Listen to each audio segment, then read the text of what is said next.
명절 설입니다. 여러분 설에 어떤 추억을 가지고 계세요? 저는 시골 사람이라 설이 됐을 때 발목 이상으로 눈이 안 쌓였던 기억이 없어요.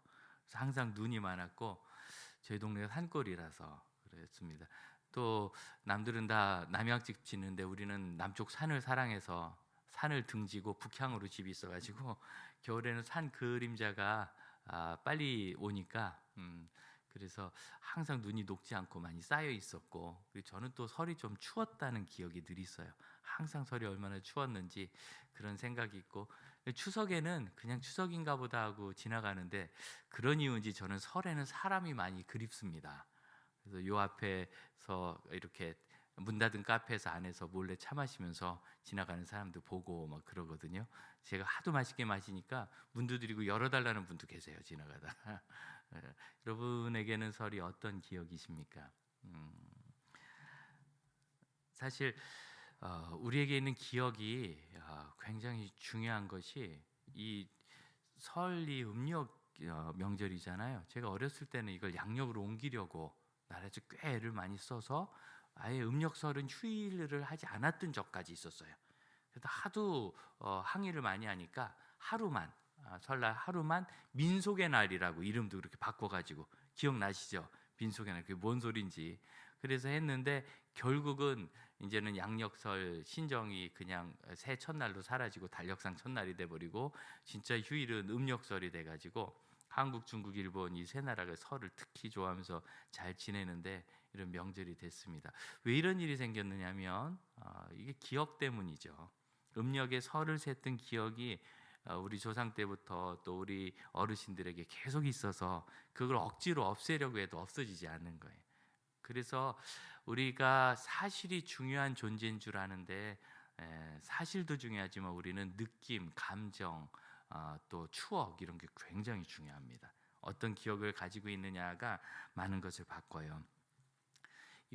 누가복음은 의사였던 누가가 기록했다. 뭐 거의 틀림없는 사실인데 마태복음은 사도였던 마태가 기록하고요. 마가복음은 바나바의 조카요 생질이요 또 베드로의 후계자급 이렇게 지도를 받았던 마가 요한이라고 하는 그 마가가 기록된 것으로 한 것으로 그렇게 생각합니다. 이 세 개를 그래서 공관복음이라고 해요. 내용이 연결이 많이 된다고. 그런데 이 공관복음에 다 기록되어 있는 그런 이야기가 비슷한 것도 있지만 좀 다른 것도 있습니다. 그래서 이 다름에 대해서 학자들이 고민을 많이 해야 하는데 오늘 우리가 읽은 이 본문도 세 개의 공관복음이 좀 달라요. 이런 다름은 왜 생겼는가? 기억이죠. 마태는 예수님께서 제자로 불러주신 사도였으니까 아마 옆에 베드로한테, 야고보한테, 요한한테 여러 가지 이야기를 많이 들었을 겁니다. 그래서 아마 마태의 기억에는 이 베드로가 예수님께 부름 받으신 그 이야기가 그렇게 크게 와닿지 않았을 수도 있어요. 마가는 베드로의 제자였으니까 베드로한테 아마 들었을 거고 굉장히 이렇게 논리와 원리에 집중하는 성격이었던 것 같아요.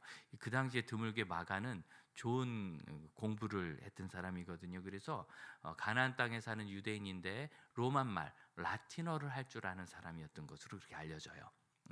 뭐꼭 그것이 아닐지라도 굉장히 똑똑하고 총명하고 진취적인 청년이었던 것 같아요. 그러니까 바나바가 예루살렘에 구제연금을 주러 갔다가 마가를 발견하고 안디옥 교회로 되돌아가면서 사도행전에 보면은 마가를 데리고 갑니다. 그리고 첫 선교 여행 때 마가를 총무처럼 사용을 해요. 그래서 근데 이제 하다가 중간에 돌아가 버려 가지고 아주 선교팀이 어려워졌지요. 그랬기 때문에 아마 마가는 본인이 베드로에게 좀 강조해서 들은 이야기들 많이 썼을 수 있고 특별히 복음이 전해지던 시대에 있었기 때문에 예수께서 십자가 지시는 그 이야기가 마가복음 전체에서 굉장히 많은 비중을 차지합니다. 누가는 바울과 함께 동역했던 의사지요. 그러니까 복음이 상당히 전해지면서 거기서 오는 제자들의 반응, 예수를 믿게 된 사람들은 어떻게 하는가 이런 것들을 종합적으로 보고 다양한 증거들을 많이 들었을 거예요. 그래서 상당히 체계적이고 그리고 의사였기 때문에 세밀하게 따지면서 기록을 많이 해요. 그래서 누가복음에는 의외로 여러 가지 단위들 그게 얼만큼이었는지 뭐 다른 곳에서는 그냥 했다 그러는데 여기서 얼만큼인지 이런 기록도 있고 그리고 시간적 순서를 따라서, 왜냐하면 그는 사도행전까지 이어서 기록했거든요. 그렇기 때문에 예수님의 복음부터 사도 바울이 로마에서 복음을 전하는 때까지의 일을 시간의 흐름을 따라서 쭉 잘 기록을 합니다. 그렇기 때문에 이 누가복음에는 그런 특징이 있죠. 자, 우리 하나님께서 하나님 말씀을 우리에게 주실 때 그냥 덮어놓고 위에서 막 던져주신 것이 아니라 사람인 성경의 저자들, 그걸 이제 기자들이라고 하는데 원저자는 하나님이시고 그걸 기록한 이 기록자들을 사람으로 선택하사 자기의 인생의 경험과 또 여러 가지 성공과 실패의 이야기, 그가 생각하는 것, 갈등, 우리 삶이 그렇지 않습니까? 우리 목회자들은 가족을 돌보는 게 또 마음에 많이 미안함과 부담 이런 게 있거든요. 목회자니까. 제 아내는 왜 사모가 됐느냐면 제가 목사가 돼서 사모가 됐어요. 해필이면. 그런 거죠. 그게 좋은 건지 불편한 건지 모르겠지만 좋은 것도 있고 불편한 것도 있는 겁니다. 그런 것 때문에 짐이 있는데, 베드로는 어떻게 결혼한 베드로가 아내를 데리고 사역을 했는가? 그런 부분에 대해서 좀 생각도 할 수 있고 그런 여지가 많이 있어서 지금 시대에 우리가 이 성경을 읽어도 우리의 삶과 동떨어지지 않은 영향력 있는 그런 말씀으로 우리가 읽을 수 있도록 살아있는 성경을 우리에게 주신 거죠. 사람을 통해서 주셔서 그렇게 주셨습니다. 그러면 그들이 이 말씀을 기록할 때 어떤 느낌, 어떤 감정, 어떤 뜻을 가지고 있는가 하는 게 상당히 중요하겠죠.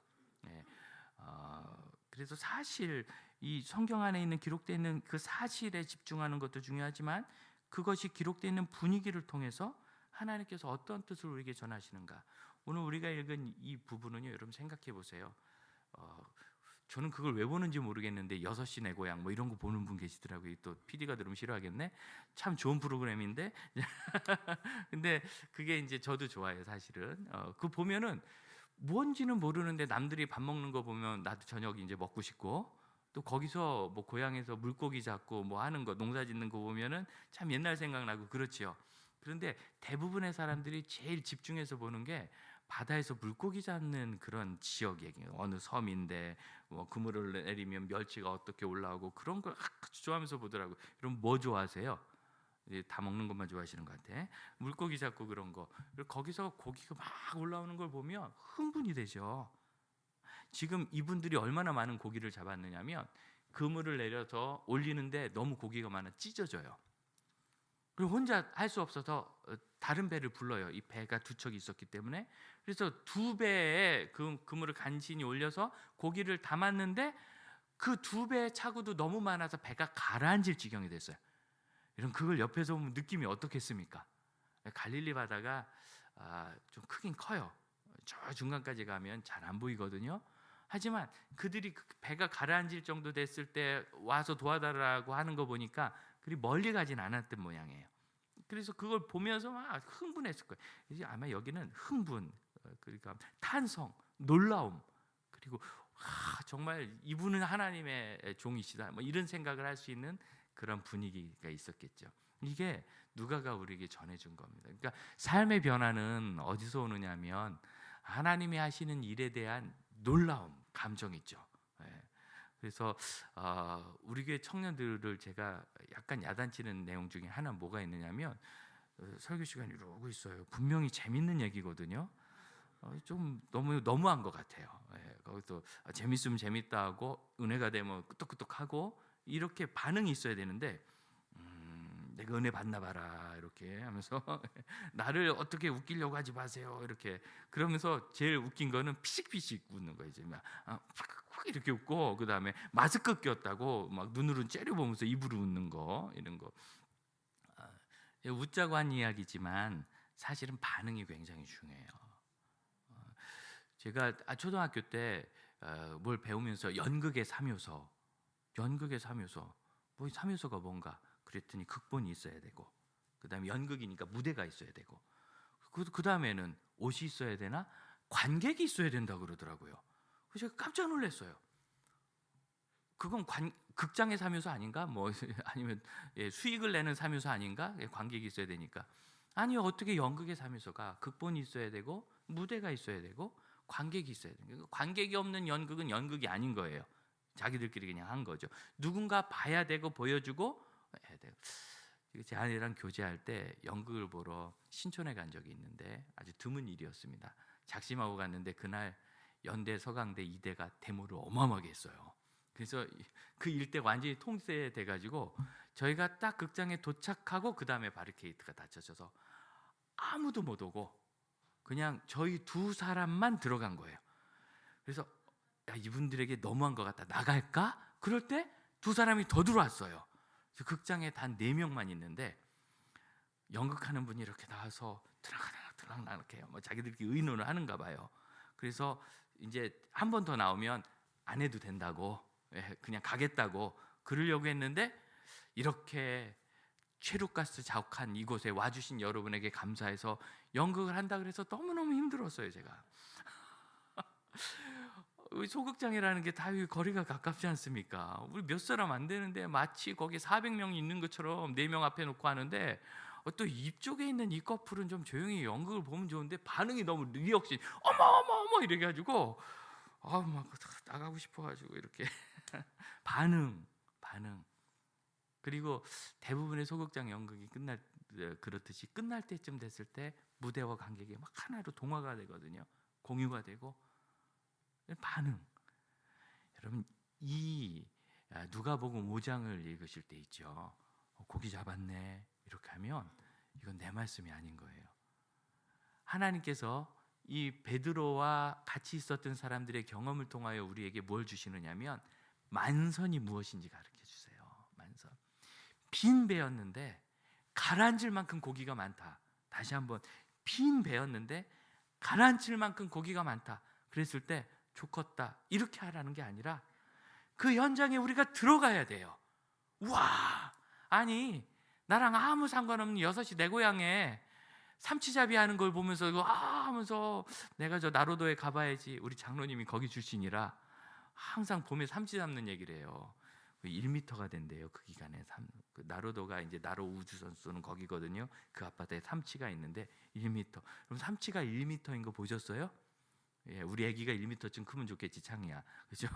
예, 삼치가 1m. 그걸 한번 파야지 하는 생각이 드는데 여러분 나랑 상관없는 바닷가 마을이 아니라 나에게 너무 중요한 예수님의 제자가 예수님을 만난 그 순간의 만선 이야기입니다.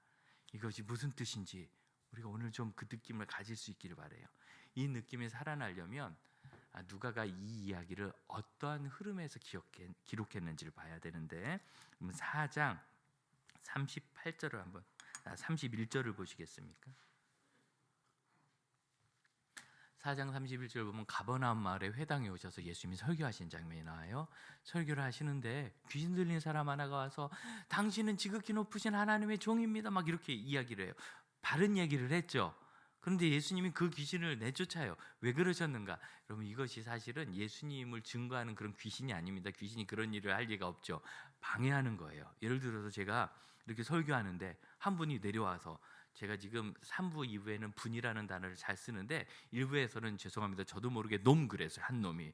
상상만 해도 화가 나나 봐요. 저도 모르게. 한 분이 내려와서 정 목사님 내가 아는데 어렸을 때부터 되게 기도 많이 했고 막 뒤에서 소리 질러. 그럼 그게 저에게 칭찬일까요? 방해일까요? 그건 방해죠. 그래서 이 귀신이 예수님을 지금 막 방해하는 거예요. 그래서 예수님께서 귀신을 꾸짖고 내쫓아서 더 이상 방해하지 못하도록 하고 계속 하나님의 말씀을 전해주셨습니다. 요 앞에는 어떤 이야기가 있느냐, 우리가 지난주에 말씀 나눈 대로 나사렛 예수님의 고향에 가셨을 때 거기서 나사렛 사람들이 예수님의 말씀을 듣고 감동을 받고 예수님이 하나님의 아들이시고 메시아라는 증거를 봤으면서도 그걸 끝까지 거절하다가 예수님을 결국 죽이려 하잖아요. 그럼 예수님을 죽이면 이 복음이 끝나는 겁니다. 거기서 그냥. 그런데 예수님은 그들을 뚫고 나오셨어요.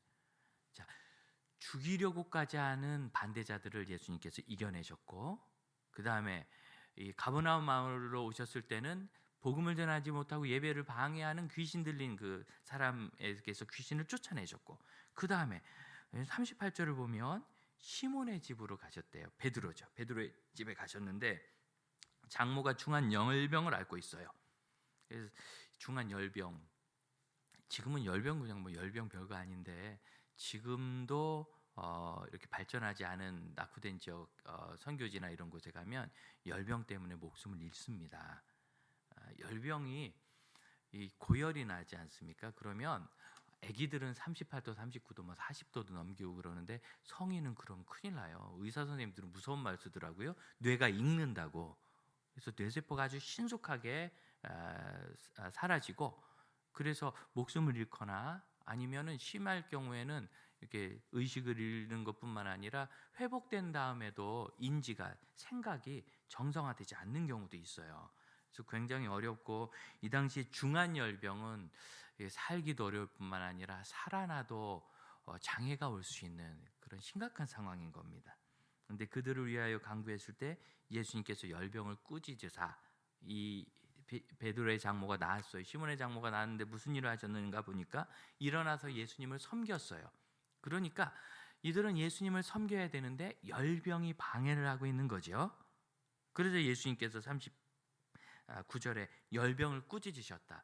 이 표현이 아주 독특한데, 성경에서 복음서에서 예수님께서 질병을 꾸짖었다고 나오는 표현은 여기밖에 없어요. 예수님 귀신도 꾸짖으시고 가끔은 제자들이 잘못하면 제자들도 꾸짖으셨거든요.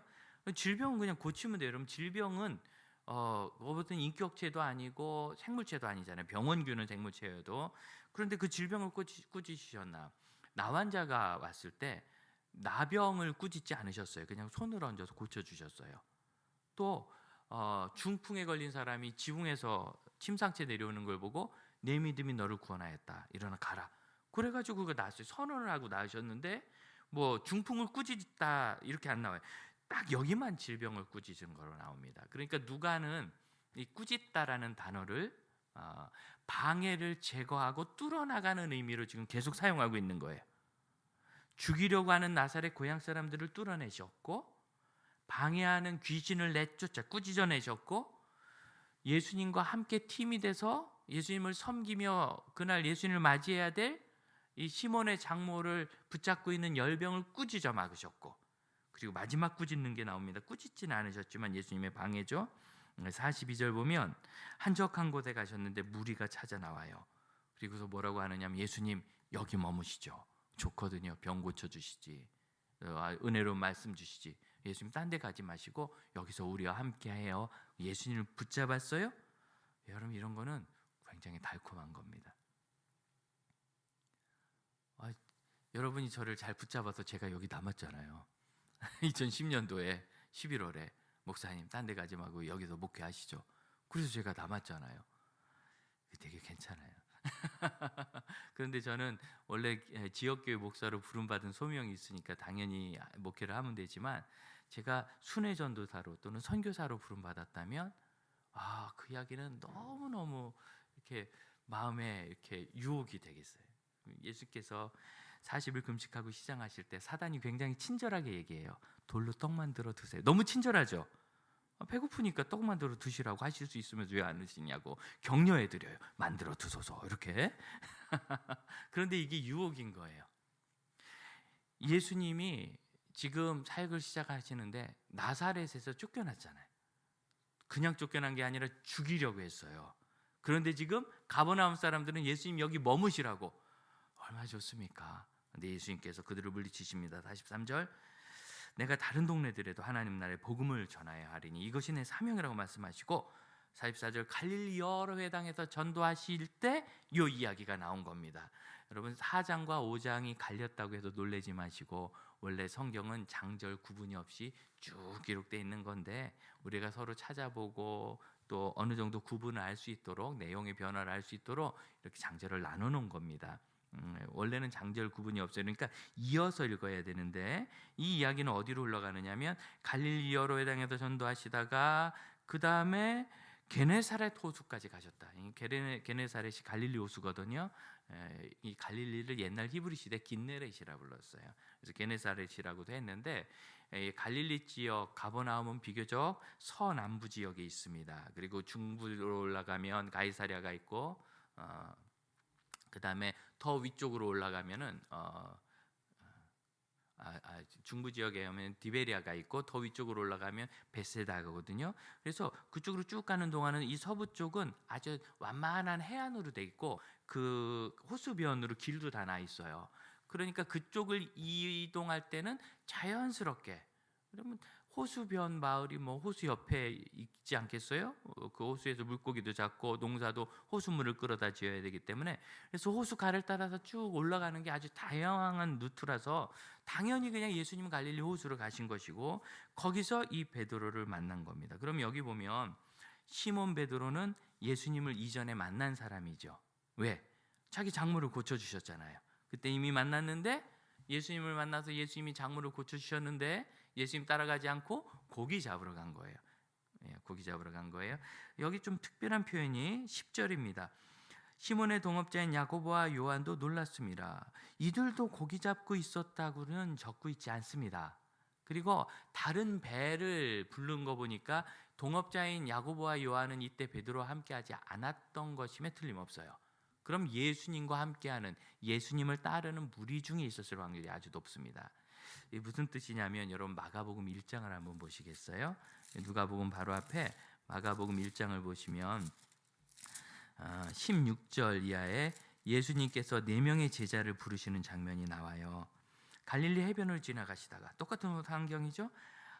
시몬과 안드레가 바다에 금을 던지는 것을 보고 그들을 부르셨습니다. 너희로 사람 낚는 어부가 되게 하리라.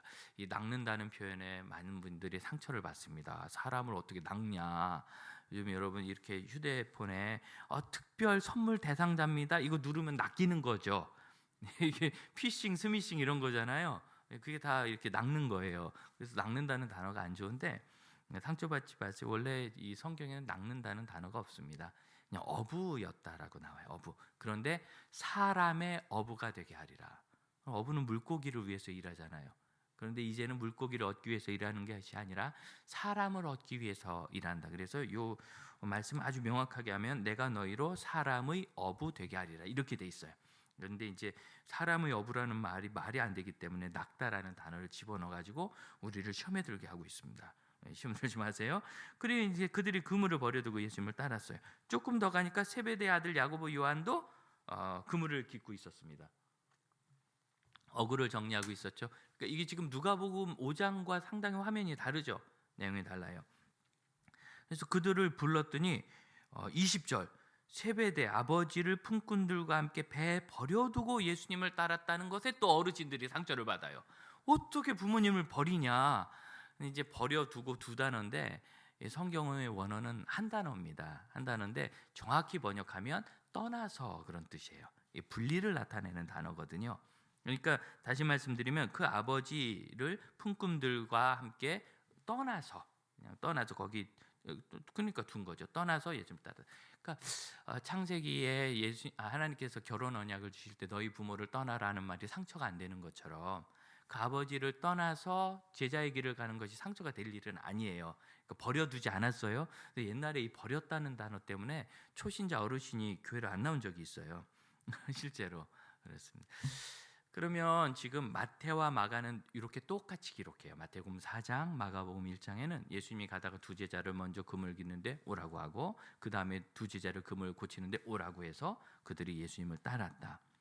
그리고 나서 29절 보시겠어요? 마가복음 1장 29절 야고보 요한과 함께 시몬과 안드레 집에 가시니 시몬의 장모가 열병으로, 이 장모의 베드로의 장모를 고치신 장면이 나오는데 여기 누구랑 같지요? 야고보 요한과. 그럼 시몬과 안드레는 그 시몬의 장모 아픈데 거기 있었든지 그 집에 있었든지 그런 것 같지요. 그래서 이 부분을 종합해 볼 때 어떻게 이해할 수 있느냐면, 옛날에는 이 마가복음 1장과 누가복음 5장이 같은 사건을 다르게 기록한 것이다, 이렇게 이야기를 했었는데 지금은 그렇게 보지 않고요. 대부분 먼저 예수님께서 그 제자들 4명을 부르신 거예요. 나를 따라오너라. 따라서 어느 정도 좀 따라다닌 것 같아요. 그런데 어느 순간 시몬의 어머니가, 장모가 아플 때, 그때는 베드로와 안드레는 예수님과 함께 하지 않았습니다. 그러니까 야고보 요한이 더 열정적으로 예수님을 따른 거죠. 그리고 시몬의 장모가 나은 거예요. 베드로가 그걸 봤어요. 그러고 나서도 베드로는 고기를 잡으러 갔는데 이번엔 예수님이 갈릴리 호수 쪽으로 오셔서 베드로를 다시 만나 주시고 고기를 많이 잡는 기적이 일어나고 그가 거기서 무릎을 꿇고 주여 저는 죄인입니다, 저를 떠나소서. 이 표현은 두 가지 의미가 있는데, 하나는 구약 시대나 유대인들이 하나님의 사자를 만났을 때 그렇게 표현해요. 하나님의 사자를 하나님으로 여기거든요. 저를 떠나소서. 두 번째는 자신의 문제를 발견한 거예요. 죄인의 문제가 뭡니까? 죄인의 문제. 여러분, 우리에게 있는 이 죄의 문제는 늘 우리를 뒤로 물러가게 하고 두렵게 하고 실망하게 하고 어렵게 하는 그런 문제가 있어요. 그러면 잘하다가도 그냥 쑥 돌아가 버리고, 어려우면 그만둬 버리고. 아니, 내가 예수님을 따랐는데 장모님이 심한 열병에 걸려서 죽게 생긴 거예요. 그럼 우리는 뭐라고 생각하냐? 예수님을 따르는 것이 하나님의 뜻이 아닌가 보다. 그럼 왜 우리 장모님 열병 걸리나? 어디서 많이 듣던 소리 아닙니까? 예수님을 따르는 것이 하나님 뜻 아닌가 보다. 그럼 왜 우리가 쫓겨나나? 이분이 하나님 뜻이 아닌가 보다. 왜 그럼 사람들이 예수님을 밀어냈나? 자꾸 문제를 겪으면 이게 뭐가 잘못됐는가 이런 생각을 해요. 따라해 볼까요? 어려움은 하나님께서 진실로 간절히 원하고 헌신하는지 물어보시는 것이다. 저희 장모님이 아파요. 하나님이 어떡하죠? 전 그래도 사명받았으니 따르겠습니다 라고 대답하라고 하시는 거예요. 우리 인생에 어려움을 겪지 않는 소명은 없습니다. 저는 이 성경을 읽다가 왜 번역을 아버지를 버려두고라고 했는가, 상처를 좀 저도 받았어요. 제가 설교하기 어렵잖아요. 왜 그렇게 번역을 했을까? 옛날 우리 어르신들 그랬어요. 목사가 되려면, 사명자가 되고 선교사가 되려면 다 버리고 포기하고 정말 광야로 나가서 거기서 하나님이 인도하시는 받아야지. 맨날 어떻게 먹고 살까? 어떻게 돈을 내나? 어떻게 이 선교를 하나? 이래가지고 어떻게 사역을 하느냐? 우리 어르신들이 그랬어요. 제가 신학교 다닐 때, 목회할 때, 지금도 우리 목사들은 지금도 그런 마음을 가지고 삽니다. 그러니까 버려두고라는 이 단어를 넣은 거예요. 실제로 우리가 하나님의 뜻을 이루기 위해서 필요한 것 중에 하나는 내 삶에 대한 버려둠인데, 여러분, 이렇게 버려두는 것은 버리기 위한 버림이 아닙니다. 이 단어를 어디서 썼느냐면, 너희가 만일 하나님 앞에 예물을 드리다가 누구가 다툰 불편한 관계가 있는 게 생각나면 예물을 거기다 버려두고 먼저 가서 확인을, 이렇게 돼 있어요. 그런데 거기는 버려라는 단어를 두지 않고 두고라고만 번역을 했어요. 그래서 표가 안 나는 거예요. 같은 단어예요, 같은 단어. 근데 여러분, 하나님 앞에 예물 드려다 예물을 버리고 가는 건 아니잖아요. 일단 두고 가서 화해하고 다시 와서 예물을 드리는 거잖아요. 그렇처럼 부모를 버리라는 뜻은 아니에요. 떠나라는 뜻이고, 그러나 심리적으로 버려두는 것은 맞는 얘기입니다. 그걸 붙잡고 끙끙거리면 우리에게 지금 있는 문제와 눈앞이 제일 급한 거 있잖아요.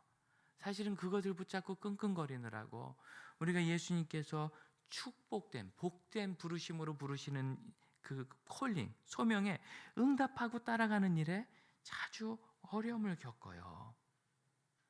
그런데 베드로의 아름다운 거기 있습니다. 베드로가 예수님 따르다가 늘 똑같고 자꾸 어디서 뭔 큰 교회라도 지으면 좋은데 자꾸 이동해 다니시고, 그런데 또 아프다는 소식은 오고, 베드로가 사역할 때도 아내를 데리고 다녔거든요. 그래서 굉장히 처갓집을 의존적으로 생각했던가, 역시 처가는 가까운 게 최고야, 아니면 도움을 많이 받았던가 효도가 많았던가 그랬던 것 같아요. 그래서 아마 예수님을 따르는데 지장이 있었을 겁니다. 그러자 예수님께서 그를 훅 버리셨는가? 아니요, 시몬의 집에, 장모의 집에 가셔서 고쳐주셨어요. 문제가 해결됐죠? 그런데도 베드로는 다시 또 고기 잡으러 가요. 야고보, 요한은 예수님과 함께 있는데 이걸 어떻게 이해할까요? 그런데 그날 마침 밤새 물고기를 한 마리도 못 잡는 것도 기적이에요. 아니, 지나가다 눈먼거리도 걸린다 하는데 한 마리도 못 잡는 건 기적이에요. 갈릴리 바다 물고기가 많거든요. 한 마리도 못 잡고 올라왔는데 하필이면 저기서 예수님이 오시네. 마음이 어때요? 나 지난번에 우리 장모님 고쳐주셨는데 아직도 안 따라 나섰는데, 하필이면 또 하나도 못 잡았는데 안드레, 네가 뒷정리해 하고 도망갈 수도 있잖아요. 어차피 뒷정리하는 거예요. 누가 하면 어때? 어디서 많이 보던 얘기 아니에요? 목사님 제가 교사하는 거요. 하려고 그랬는데 우리 애가 갑자기 뭐 이래 돼가지고 제가 못하겠어요. 그러고 나면 이상하게 저를 피하시더라고. 예. 뭘 같이 기도하다가 이게 잘 됐으면 좋은데 이게 기도한 대로 잘 안 되고 어려운 거예요. 그러면 은근히 도망가. 우리 교회 학교 애들도요, 큐티 하나면 저 피해요. 그런데 베드로의 정말 큰 강점은 뭐냐면, 내가 그때 예수님 따르다 그만뒀는데 장모님 고쳐주시니 또 감사함으로 받고, 빈 배 있는데 갈릴리 와서 시몬의 배에게 내가 네 배에 좀 타자. 그랬을 때 그걸 부끄러운 줄 모르고, 우리 같으면 좀 부끄러울 것 같아. 안 그러세요? 그런데 그걸 태워서 예수님이 강론을 다 하신 다음에 깊은 데를 가서 그물을 던지. 그럼 이게 무슨 뜻이에요? 여러분 생각해 보세요. 지금 시몬 베드로가 고기가 없잖아요. 그런데 예수님 이렇게 말씀하시는 거예요. 너 빈손이구나. 고기가 없구나. 내가 잡게 해줄게. 깊은 데로 가서 그물 던지자. 거기 고기 있다. 이 뜻입니다. 우리가 우리 인생 빈손인 걸 느끼잖아요. 공부 열심히 한 애가 괜히 해피름 친구를 나보다 공부 잘하는 애를 만났을 때,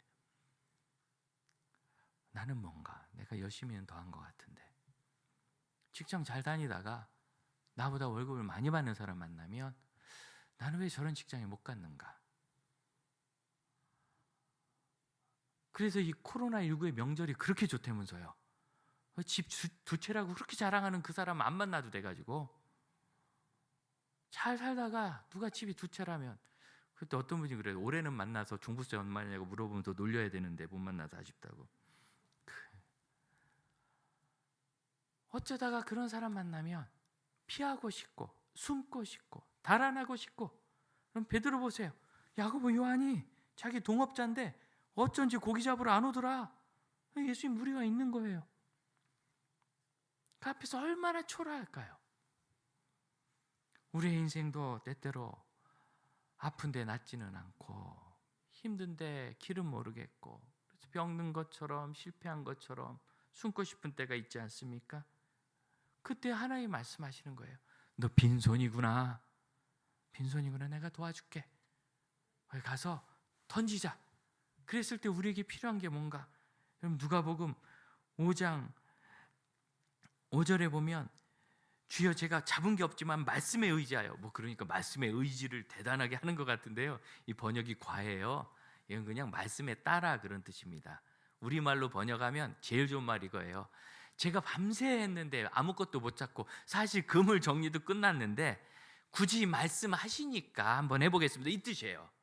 말씀하시니 우리가 하나님 뜻에 순종하지 못하는 이유는 이해가 안 가서도 아니고 믿음이 안 생겨서도 아니에요. 여러분은 원래 이해가 안 가세요. 저와 여러분은 원래 믿음이 그렇게 있는 사람이 아니에요. 그런데 예수님이 말씀을 굳이 하시니까 한번 해봅니다. 이게 믿음이에요. 이게 내가 믿음이 생겨서 한 건 나의 위대함이고, 내가 이해를 해서 하는 것은 나의 명석함이지만 이해도 안 가고 믿음도 안 생기는데, 예수님이 말씀하시니, 굳이 말씀하시니 내가 한번 해봅니다. 따라 해볼까요? 그렇게 말씀하시니, 그렇게 말씀하시니, 그렇게 말씀하시니 한번 해보는 거, 이건 못할 사람이 없어요. 말씀하시니까 해보는 거예요. 책임도 나에게 없어요. 내가 하는 것도 아닌데. 여러분, 하나님께서 우리에게 만선의 변화는 언제 주시느냐면, 이해 가서도 아니고 믿음 생겨서도 아니고, 그냥 말씀하시니까 한번 해보는데 거기서 일이 되는 거예요.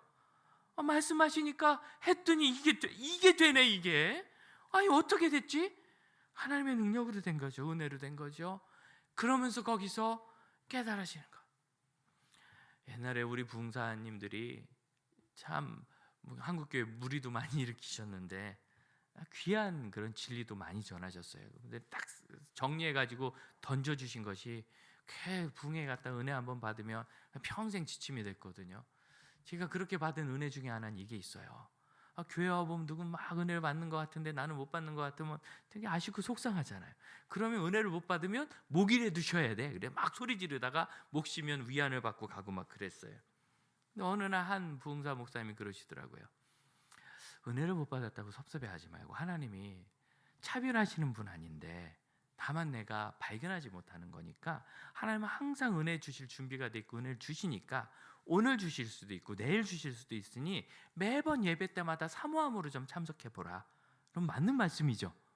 맞는 말씀. 근데 그 이야기가 그냥 제 마음에 그런가 보다 싶었어요. 뭔가 동의가 그래도 되는 것 같고 이해는 안 가지만 왜 그냥 매번 주시면 되는데, 그러니까 그래서 늘 사모하는 마음으로 가보자. 뭐 항상 그랬겠습니까? 제가 좋을 때도 많았고, 저는 제가 설교할 때 주무시는 분들에 대해서 전혀 불만이 없어요. 왜냐하면 제가 많이 졸았기 때문에 다 그게 그냥 제가 뿌린 대로 걷는 거예요. 그리고 제가 졸아봐서 아는데 졸릴 때는 그냥 한 5분 주무시는 게 나아요. 자꾸 이렇게 아멘 그러지 마시고 그냥 좀 이렇게 주무셔도 괜찮아요. 그냥 주무세요. 자꾸 깨우지 말고 그 대신 한 10분쯤 자면 그땐 깨우세요. 그땐 잠이 깨니까.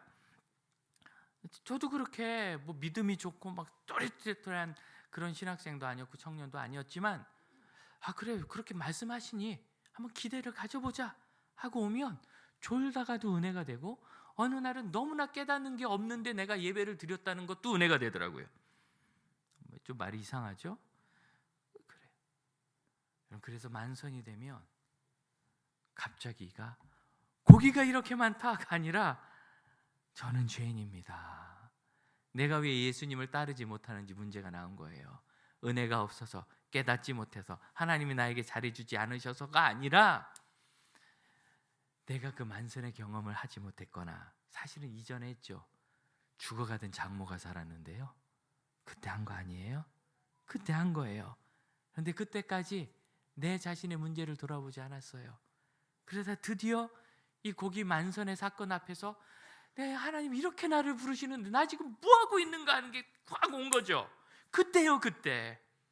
만선이란 것은 하나님께서 뜻밖의 나에게 주신 경험과 은혜에 대해서 내가 그걸 깊이 생각하고 반응할 때 오는 겁니다. 다시 한번, 하나님께서 뜻밖의 나에게 뭔가 은혜를 주시고 부르심을 주실 때 내가 거기에 대해서 깊이 생각하고 반응할 때 거기서 오는 겁니다. 그래서 이 축제 장소를 성경이 우리에게 그려주는 거예요. 베드로가 하도 절망적으로 저는 죄인입니다 이렇게 얘기한 것 같으니까 우리가 놀라서 그렇죠. 사실은 6시 내 고향 배막 오늘은 고기가 하나도 없네요. 뭐 오늘은 엉망인가 봐요. 그러다가 갑자기 마지막 집에 가는데 터졌다 그러면서 막 고기가 올라오는, 그때 다들 아유 저분 다행이네 이런 마음 같지 않습니까? 나도 저렇게 됐으면 좋겠다 그렇지 않습니까? 그 자리로 우리를 부르시면서 주께서 이렇게 말씀하시는 겁니다. 너도 그러하다. 너도 그러하다.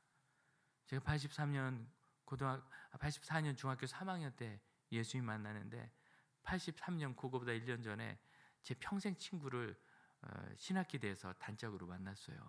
근데 이 친구가 제가 기독교라 그러니까 딴 데로 가라고 그러더라고요. 왜 그러냐면 자기는 불교 학생 임원인데 옛날에 보니까 꼭 교회 다니는 것들은 자꾸 교회 다니자고 그렇게 귀찮게 하더라. 너도 날 귀찮게 할 게 틀림없으니까 딴 데로 가라. 나는 오직 부처님만 섬기리라. 뭐 이러면서 못 가게 하더라고요. 못 오게 하더라고요. 그래서 제가 나 교회 안 다닌다. 우리 할머니가 기독교라는 그냥 그 적었지. 그냥 나 그냥 교회 안 다닌다. 무교다. 그랬더니 그럼 있어라. 나한테 교회 가자고 하면 안 된다. 나도 안 간다니까. 이러고 제가 1년 만에 예수님을 만났어요. 근데 그 친구를 만나서 마음이 얼마나 잘 통하는지, 우린 둘은 공통점이 얼마나 많은지, 심지어 게임 중독인 것도 똑같아요. 그리고 집도 가난한 것도 똑같은데 차이가 있다면 이 친구는 부모님이 절에 다니는 이유가 그저 자녀들 잘 되는 것밖에 없어요.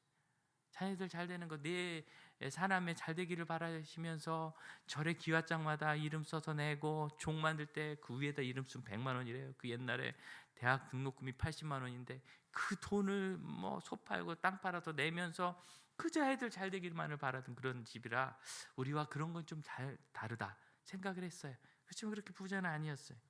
같이 잘 어울려 다니다가 저희 1년 뒤에 예수님 만나니 약속은 교회 가자고 안 하기로 했는데 내 단짝 이 친구 지금까지도 친하거든요. 둘도 없는 친구예요. 교회를 데려가고 싶은데 어떻게 할 줄도 모르고 전도를 배워본 적도 없고, 그러니까 그냥 교회 갔다 왔던 이야기를 좋은 것만 얘기해 주기 시작했어요.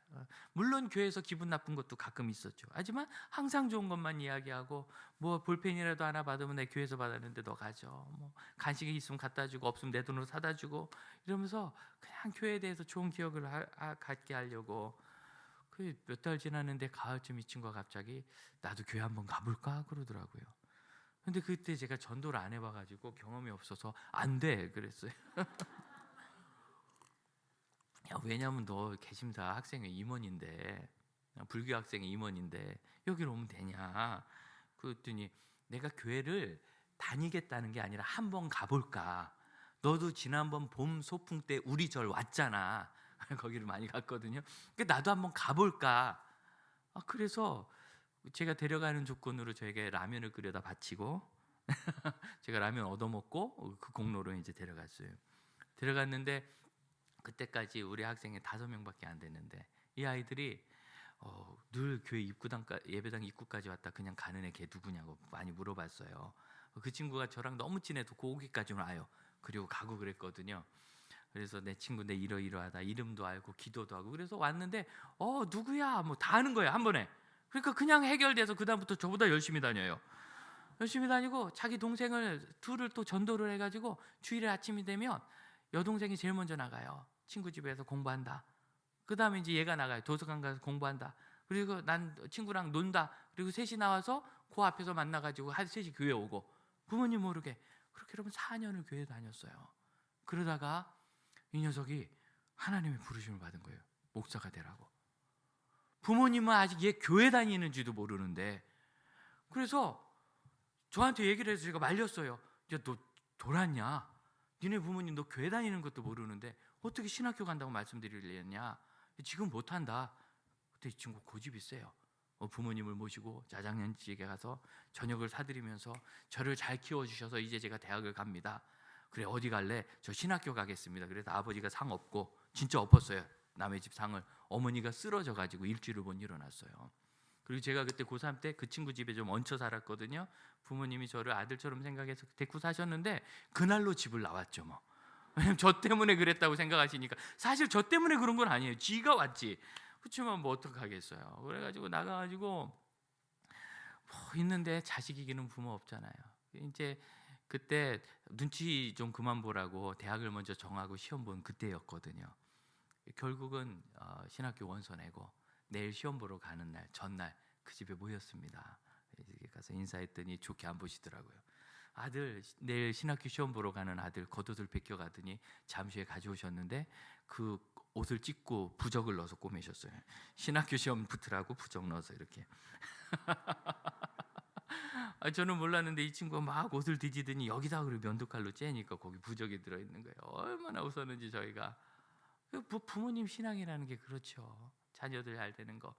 이 친구가 신학교 붙자마자 저를 찾으시더니, 승영아, 우리 낙관이가 목사가 된다는데 나는 부모로서 어떻게 하면 되냐? 그때는 이미 제가 이제 전도를 좀 배웠을 때입니다. 어머니, 아들의 미래는 오직 어머니의 기도에 달린 겁니다. 그럼 빨리 교회 나가셔서 기도 시작하셔야 됩니다. 이분이 그런 정성이 있으니까, 그럼 내가 2주 첫날인 월요일부터 가겠다. 그래서 어머니 주일부터 가는 건데요. 금요일이었거든요 그날이. 그때 첫날부터 가겠다. 그래서 월요일날 새벽 예배부터 오셨어요. 자기 마음대로. 그때 저도 소명을 받아서 저희 교회 역사 수십 년 역사상 최초로 3명이 동시에 목사가 되는 그때였는데, 신학교 가는 때였는데, 그 이전에 한 명도 없었어요. 그 이유도 없고 동시에 3명이 이렇게 됐으니 정말 내 제자가 부름받은 것 같은 기적 아닙니까?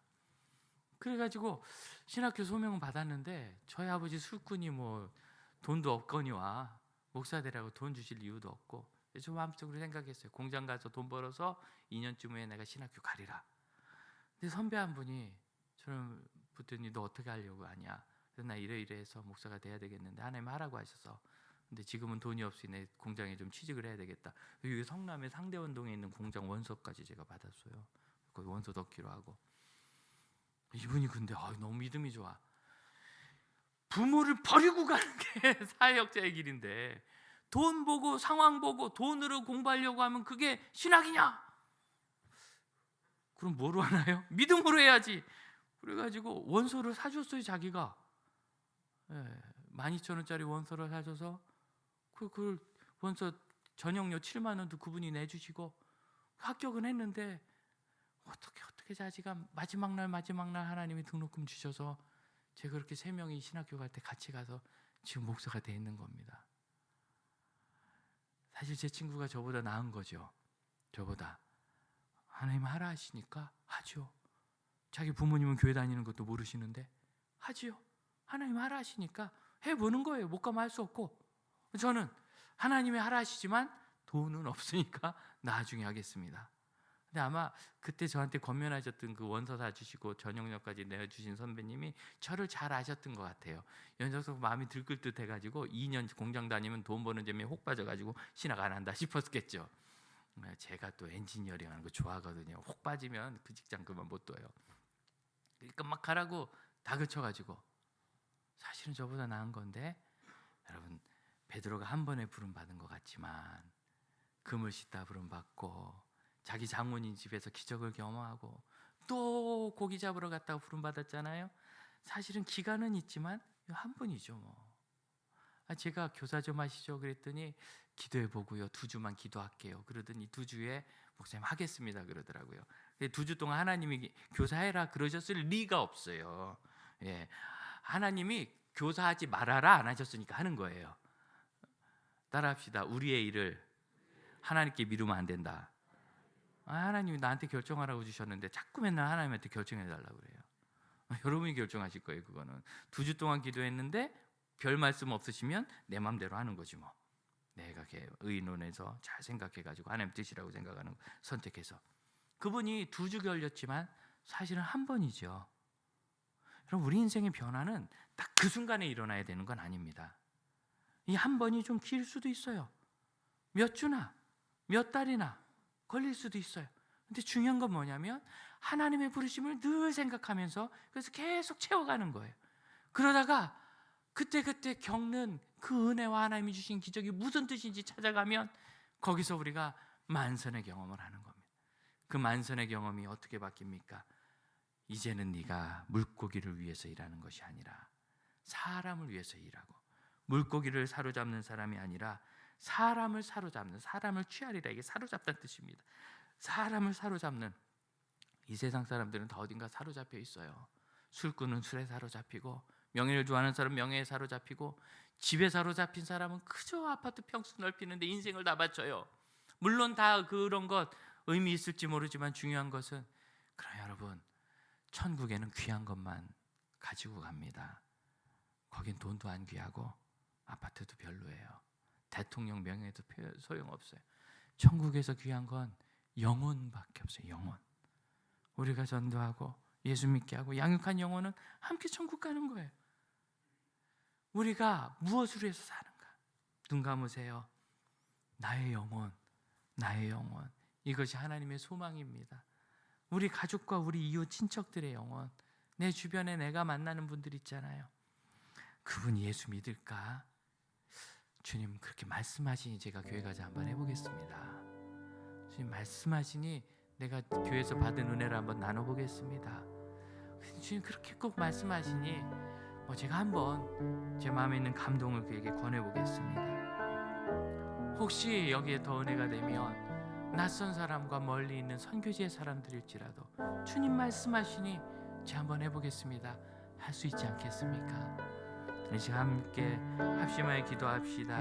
하나님께서 우리를 변화시키사 사람의 어부 되게 하시며 참된 만선, 영혼을 추수하는 사람 되게 하셔서 우리가 잘 되고 우리 자녀를 양육하고 하나님의 일을 이루게 하여 주옵소서. 합심하여 기도하겠습니다. 인생 약한 것이 저의 생에 많습니다. 주님 두려움도 있고 피하고 싶은 때도 있습니다. 그러나 그때마다 하나님의 부르심을 깨닫게 하여 주옵소서. 아버지께서 저희를 통하여 이루시고자 하시는 일만 보게 하여 주옵소서. 세상 가운데 있는 하나님의 뜻을 힘어 찾아가게 하여 주옵소서. 주님 때때로 저희가 빈손이고 빈 배인 것을 경험합니다. 이룬 것이 없고 가진 것이 없고 되었다 하는 것이 없고 할 수 있는 것이 없을 때 우리 주님을 더 보게 하여 주시옵소서. 세상 가운데 역사하신 하나님을 더 보게 하여 주옵소서. 주님께서 저희를 향하여 부르시는 부르심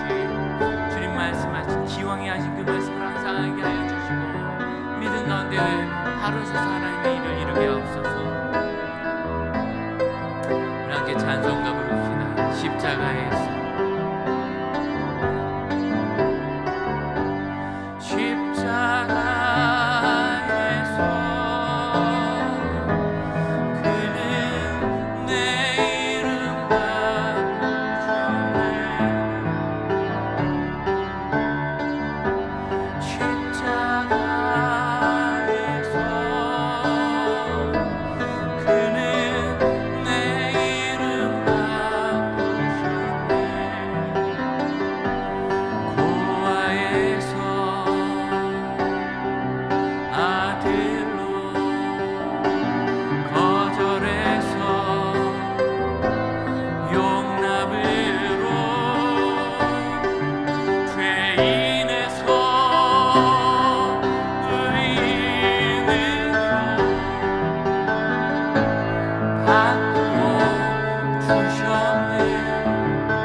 자리에서 함께 일어납시다. 십자가에서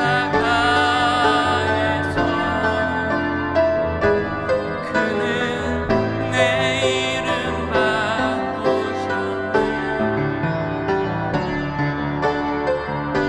십자가에서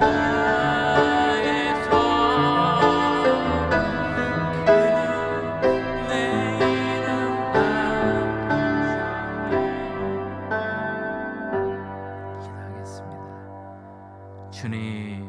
주님께서 주신 은혜가 저에게 있을 때 그것이 그냥 지나가지 않고 쌓이는 것을 항상 알게 하시고, 언제든 주님께서 저희를 깨닫게 하실 때 내가 빈손이 아니라 예수 안에 영적으로 참된 만선임을 알고 주 앞에 무릎 꿇어 저는 죄인입니다 고백하고, 이로 내가 사람을 취하리라 하신 예수의 비전을 안고 주를 위하여 하나님의 나라를 바라보며 사람을 키우고 사람을 양육하며 자녀를 양육하며 부부가 서로를 양육하며 하나님 나라를 이루는 참된 믿음의 가정들 되게 하여 주시고, 그런 영혼들 예수 제자 되게 하여 주옵소서. 지금은 우리 주 예수 그리스도의 은혜와 하나님의 크신 사랑과 성령의 역사하심이 오직 하나님 나라 바라보며 참된 만선을 향하여 영혼을 추수하는 믿음의 형제 자매들에게 이제로부터 영원토록 함께 하실지어다.